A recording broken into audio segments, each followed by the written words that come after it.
Olá, um último aspecto que eu queria comentar a respeito do negacionismo, do terraplanismo e da disputa de narrativas, né? É, é que isso fica bem claro, por exemplo, numa entrevista que o Olavo de Carvalho, esse personagem esdrúxulo, né, que está no centro do poder psicológico do governo do Brasil atual, ele, numa entrevista que ele deu à BBC Brasil, tem um momento particularmente interessante, né? A entrevista toda não deixa de ser muito assustadora pelo grau de delírio e de transtorno mental, mas ela tem particularmente uma passagem que é muito assustadora, que quando o Olavo de Carvalho ele vai argumentando e o repórter, claro, respeitosamente, ele tenta contra-argumentar, e tenta contra-argumentar com dados da ciência, com dados da realidade, com argumentos coerentes. E o Olavo, ele contra-argumenta claramente, enfim, é um convite a buscar essa entrevista, né, realizada no mês de maio de 2020 pela BBC Brasil.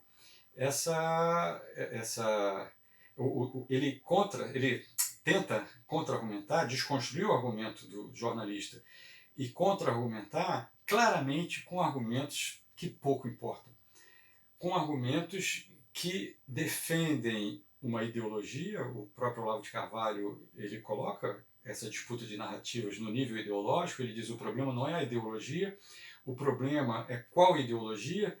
Então ele coloca tudo como ideologia e inclui explicitamente a ciência e não o cientificismo, a ciência como uma ideologia a mais, e então ele se coloca na batalha, nessa disputa de ideologias, com uma disputa de narrativas que, portanto, partindo-se do princípio, como em todo dogma e como em toda disputa da verdade, e que está na origem de todo autoritarismo, o que lhe interessa, e isso, aliás, não é, infelizmente, né, um privilégio da extrema-direita e nem da direita, está presente também em disputas de narrativa na esquerda, né?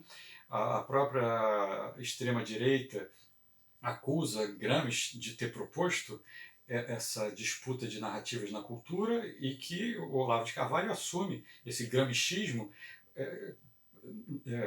no sentido de uma troca de ideologia, mas o mesmo movimento e a mesma percepção de Gramsci nesse sentido, né, de uma disputa ideológica cultural, e simplesmente porque eu prefiro a minha narrativa à sua, assim como talvez Gramsci teria pensado, né, eu prefiro a minha narrativa à sua. Essa disputa de narrativas, ela visa, no texto de Gramsci e na prática de quem a faz, de quem entra nessa batalha, e na prática do Olavo de Carvalho, ela busca a hegemonia. Daí o seu caráter autoritário, seja na esquerda, seja na direita. E o Olavo, isso fica muito claro, ele contesta a ciência, ele contesta a tal ponto, voltando a dizer, né, num dado momento em que o jornalista ele parece particularmente convincente, e o Olavo diz assim: poxa, mas você puxa a sardinha para o seu lado. Ele não usa essa metáfora da sardinha, mas você puxa o argumento para o seu lado, mas e contesta tudo que eu falo. Mas ouve o que eu estou dizendo também. Ele assume claramente que, olha só, ok, você concorda com isso, ou você prefere isso, passa tudo a ser uma questão de gosto passional. Você prefere isso, eu prefiro outra coisa.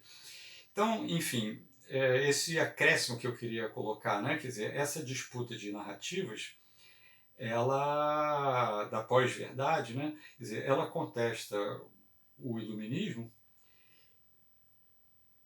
e em vários aspectos com razão, né? Porque a racionalidade iluminista, e aí a gente não está mais falando da razão que tenta compreender a realidade, mas uma certa racionalidade ao modo, né, kantiano, de uma busca de uma razão pura, uma dissociação da ideia do corpo, do sentimento, da experiência, e uma busca de uma razão pura que, de fato, sob um olhar psicanalítico, acaba por ser, eu diria, claramente uma defesa psíquica, ou seja, está motivada por afetos, por uma afetividade passional. Essa racionalidade iluminista, ela é branca, masculina, europeia. Bom, ela quer impor uma universalidade onde não há. Só que, como eu analisei nos vídeos anteriores, ao invés de se buscar uma correção e um ajuste para que se exerça, baseado no princípio da ciência, uma compreensão do mundo concreto, real, que não seja ideológica, que não seja uma simples disputa de narrativa, uma simples narrativa, mas que se trabalhe com evidências e a partir daí vai se fazer um uso para um lado para o outro, ou vai se interpretar, aí sim, talvez, de acordo com alguma ideologia ou alguma proposta de coletividade? Não. O que se propôs não foi esse ajuste, não foi esse tentar se ficar com os dados efetivos da ciência, com as evidências científicas e separar essas evidências de um uso inevitável delas e se fazer a crítica de certos usos dela e inclusive de certos usos que, ao tentarem se esconder por detrás da ciência, usos que desejaram e quiseram se impor como eles próprios científicos, e não são. Não? A interpretação nunca é científica. As evidências e os dados e os resultados são científicos. Por isso mesmo que não são a verdade, e as interpretações muito menos. Mas, se você se baseia na realidade empírica, na experiência, não de uma forma passional, mas de uma forma razoável, aceitando o real, e isso na vida do dia a dia. E no mundo da ciência, ou no mundo da ciência lato sensu também, você consegue diferenciar o que é resultado de experimento, o que o experimento te mostra, e o que eu vou fazer teoricamente com aquele experimento, como que eu vou interpretá-lo.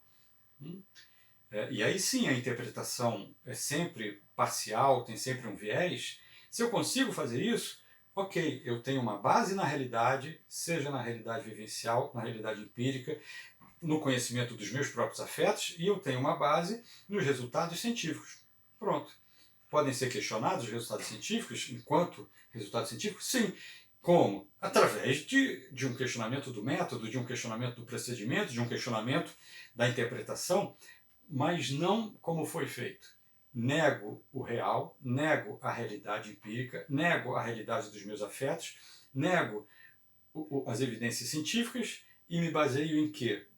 Só na ideologia, numa disputa de narrativas, no que me dá na veneta, no que o meu pensamento, a minha teoria, a minha ideologia, o meu modo de querer impor meu desejo e minha maneira de ver o mundo e as coisas indica e diz. E aí é que isso sim se dá na origem dos autoritarismos e que intrinsecamente, seja de direita ou de esquerda, enfim, dentro dessa triste polarização, infelizmente é contrário ao princípio da democracia. Né? Então, a disputa de narrativas sem uma percepção do real e sem uma percepção do que na ciência é científico, o que não quer dizer que seja absoluto, acaba por ser uma disputa de poder. As múltiplas narrativas, elas findam por ser o oposto de um perspectivismo, de uma aceitação de perspectivas diferentes dentro de um real comum, para ser uma disputa dissociada, abstrata, imaginária, e certamente isso é movido por defesas psíquicas, psicológicas, uma disputa de hegemonias, uma disputa de o que eu quero, o que o meu umbigo quer, o que eu acho que é melhor para mim, eu vou impor a você. Ou ainda, o que eu acho que é melhor para mim e para você, eu vou impor a você, etc, etc. Então é curioso e triste que, em nome da liberdade, seja de que lado da polarização, as pessoas, enfim, não se baseiem no real comum, no que Spinoza chama atenção e nomina nas propriedades comuns e nas noções comuns a partir da observação e constatação dessas propriedades comuns desse real do qual, né, da natureza do real, do qual nós somos parte e modificação.